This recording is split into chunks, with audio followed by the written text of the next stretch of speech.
தாங்க அட்ஜஸ்ட் பண்ணுறது. மார்னிங் வந்ததும் இன்றைக்கி டே நல்லா போகணும் அப்படின்னு சொல்லிட்டு சாமிக்கு எல்லாம் ரெடி பண்ணி விளக்கேற்றிட்டு மேலே போய் பார்த்தா அப்படின்னா டைம் பார்த்திங்கன்னா 12:20 அந்த மாதிரி இருக்கும். மாஸ்டர் அப்போ வரைக்குமே வரல. கட்டிங் பீஸ் எல்லாமே அப்படியே இருக்குது. நம்ம அர்ஜென்ட் பீசஸ் எல்லாமே போயிட்டுருக்கு. இன்னும் வரல அப்படின்னு சொல்லிட்டு கால் பண்ணி கேட்டால் ஒரு 10 மினிட்ஸில் வந்துடுவேன், 20 மினிட்ஸில் வந்துடுவேன்னு சொல்லிட்டு ஒரு ஆஃப்டர்நூன் டைம் ஒரு 1:20 அந்த டைமிங்கில் தான் அவர் வந்தார். இப்படி நம்ம கஸ்டமருக்கு நிறைய கமிட் பண்ணிவிட்டு ஆர்டர் எடுத்து வச்சுருவோம். பட் இங்கே இவங்க பண்ணுறதை பாருங்கள். வர டைமிங்கும் லேட்டு, போகிற டைமிங்கும் சீக்கிரம் அப்படின்னா என்னங்க பண்ண முடியும்? டைலரிங் ஃபீல்டுனாலே இப்படி தாங்க.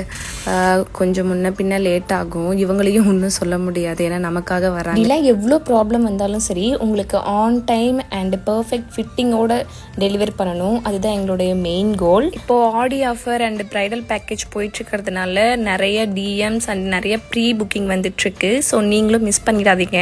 ஸோ நீங்கள் இந்த ஆஃபர்ஸ் பற்றி தெரிஞ்சுக்கணும் அப்படின்னு நினச்சிங்கன்னா நீங்கள் டைரெக்டாக கால் பண்ணுங்கள். டாடா.